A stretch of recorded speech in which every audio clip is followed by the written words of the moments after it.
Welcome to The Explainer. Today, we're cracking open a 3,000-year-old law book to find some, well, surprisingly relevant wisdom for a problem we all face.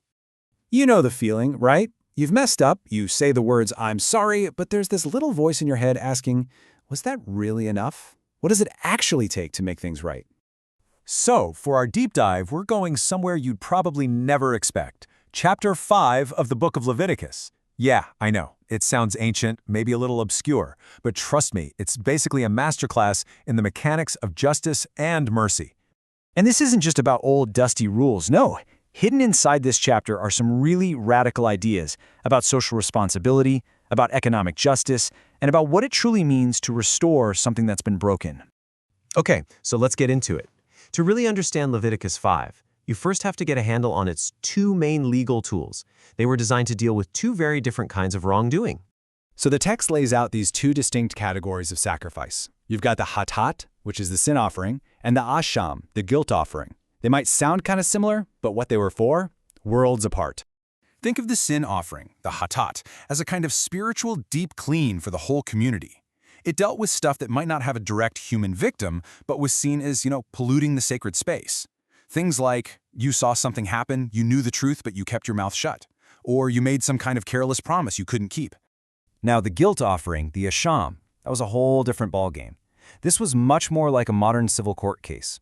This was for when your actions caused a real, tangible loss to someone else. Whether you misused sacred property or you straight up defrauded your neighbor, this was all about making amends. But okay, here's where this gets really interesting. Tucked away in these ancient laws are two ideas that are frankly revolutionary, and they seriously challenge our modern ideas about fairness and forgiveness. So you might be thinking, hang on a second. If making things right means you have to offer up an expensive animal, doesn't that kind of put justice out of reach for poor people? It's a huge potential problem. Well, Leviticus saw that coming, and it builds in this brilliant solution, a sliding scale for atonement. If you're well off and can afford a lamb, great, you bring a lamb. If you can't swing that, no problem, 2 birds will do. And if even that is too much, a little bit of fine flour is totally acceptable.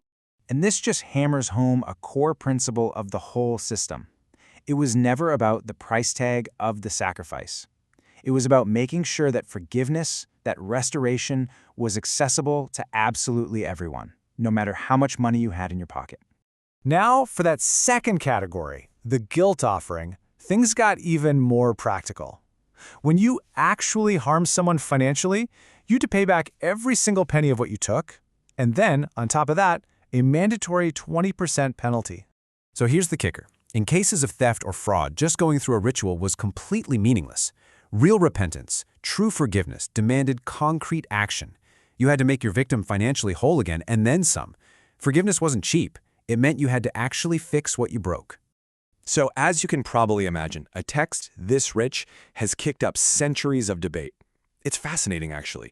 Major theological traditions have looked at the exact same laws and walked away with totally different takeaways. For example, many evangelical traditions see these sacrifices as a kind of symbolic preview, a foreshadowing of Jesus' ultimate sacrifice. Then you have critical scholars who might look at it through a sociological lens and see a system designed to keep the priestly class in power. And the Catholic tradition, they see the seeds of the sacrament of penance right here in these requirements for confession and restitution. But the story of these ideas doesn't just stop there. Let's trace the thread, because you can see how these principles of mercy and restoration pop up again and are even turned up to 11 centuries later in the New Testament. There's this amazing little detail in the Gospel of Luke. When Jesus' parents bring him to the temple, the offering they make is 2 doves. What does that tell us? It tells us they weren't a wealthy family. They were using the exact provision for the poor that Leviticus 5 set up, which directly connects Jesus' own story to this incredible system of mercy. Now remember that rule for the guilt offering? You have to pay back what you took plus that extra 20%. That was the legal floor, right? The absolute bare minimum for making things right. But then you get this story about a guy named Zacchaeus, a seriously corrupt tax collector. And after he meets Jesus, he stands up and says he'll repay anyone he cheated 4 times over. That's not 120%, that's 400%. It's this incredible picture of how an experience of real grace doesn't just inspire you to meet the minimum, it inspires you to go way, way beyond it.